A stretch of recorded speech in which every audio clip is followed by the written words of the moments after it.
Hello বন্ধুরা, তোমরা সবাই কেমন আছো? আশা করি প্রত্যেকে খুব ভালো আছো। আমরাও ভালো আছি। তো দেখো আজকে ঘুম থেকে আমি সবার ১ম উঠে পড়েছি। আর ওরা এখনো ছেলে, মেয়ে, ওর বাবা এখনো বিছানায় শুয়ে আছে। তো আমি তাড়াতাড়ি উঠে ঝাড়ু হাতে নিয়ে কাজে লেগে গেছি। ঘরটা ভালো করে পরিষ্কার করে ঝাড় দিয়ে নিচ্ছি। কারণ সবাই যদি ঘুম থেকে উঠে পড়ে তখন একটু ঝাড় দিতে অসুবিধা হয়। পায়ে, পায়ে সবাই থাকে। তার জন্য আগে ঘুম থেকে উঠে আমি ঘরটা ভালো করে ঝাড় দিয়ে নিচ্ছি। আর দেখো কালকে চিপস খেয়েছিল। চিপস-টিপস খেয়ে এখানে ছড়িয়ে ছিটিয়ে রেখে দিচ্ছে। সেই প্যাকেটগুলো একগাদা জমা হয়ে গেছে। তো ওর বাবা উঠে পড়েছে, মেয়েও উঠে পড়ল। পড়ে এখন এই দেখো যেটা ভয় পাচ্ছিলাম সেটাই হলো। সেই পায়ে, পায়ে রয়েছে। তারপরে আমি বললাম ঘরটা ঝাড় দিয়ে নিই। তারপরে আমি ঘরটা ঝাড় দেওয়ার জন্য ঠাকুর ঘরে ঢুকে গেলাম। এদিকে মেয়ে তো উঠে পড়েছে। মেয়েকে রেডি করছি। ও মুখ-টুখ ধুয়ে নিল। সকালবেলায় তো আর স্নান করতে পারে না। এত সকালে স্কুলে যায় ৭টা ৭:৩০টার মধ্যে ওকে রেডি হতে হয়।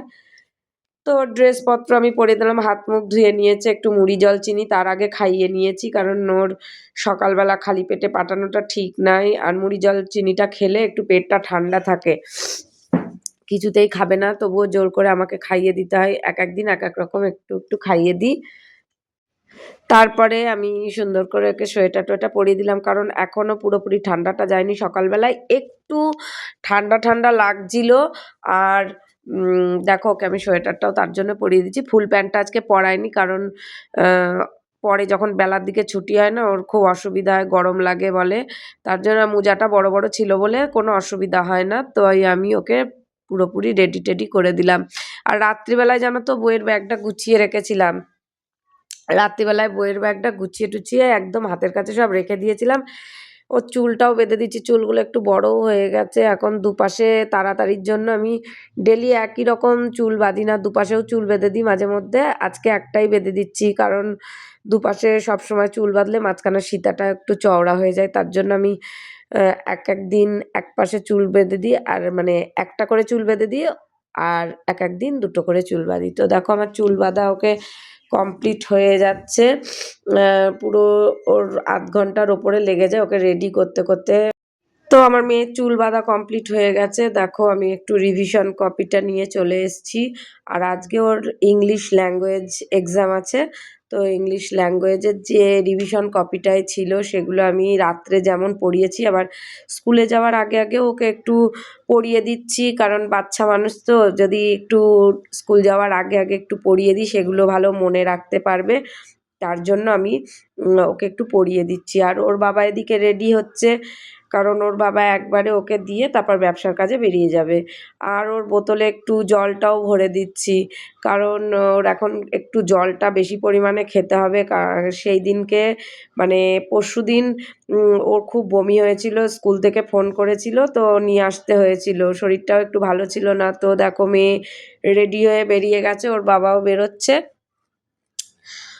আর মেয়েটার শরীরটাও খুব একটা ভালো না।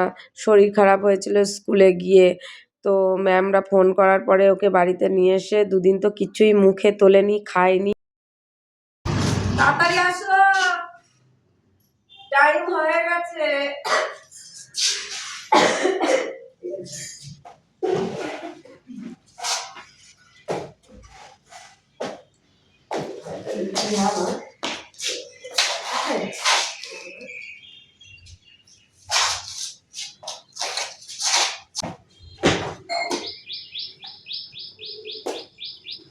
কি সরাতে বললাম?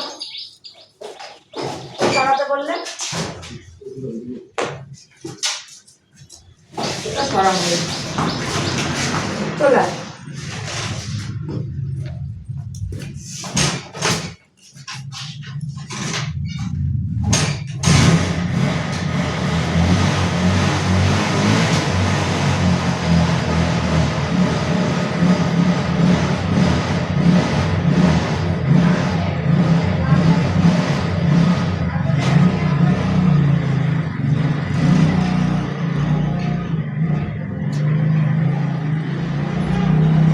তো বন্ধুরা মেয়ে তো চলে গেল স্কুলে। আর আমি দেখো মেন গেটটা বন্ধ করে দিয়ে চলে আসছি।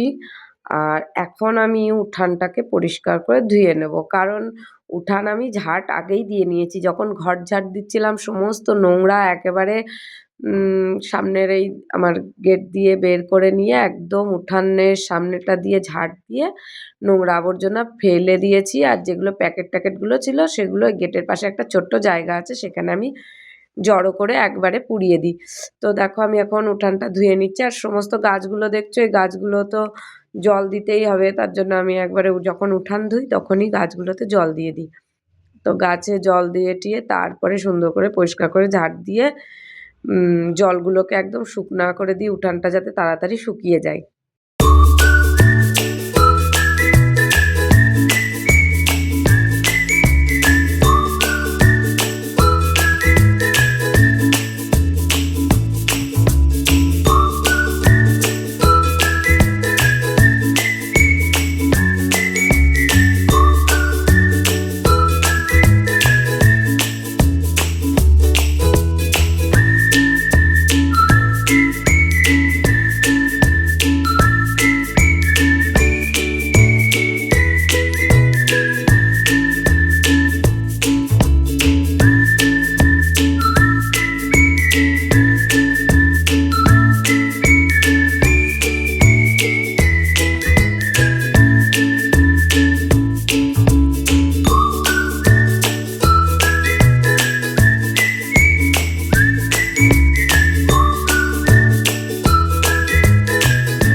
জল খেয়েছিস?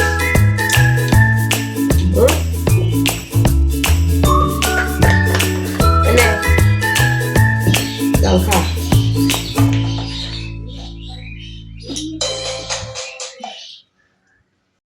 তো বন্ধুরা, যদি আমার এই ছোট্ট ব্লগটা তোমাদের ভালো লেগে থাকে, লাইক, শেয়ার এবং সাবস্ক্রাইব করে আমাকে সাপোর্ট করো, অনেক অনেক আমার পাশে থেকো। দেখা হবে নতুন একটা কোনো ছোট্ট ব্লগে। ততক্ষণের জন্য সবাই ভালো থেকো, সুস্থ থেকো। Bye bye.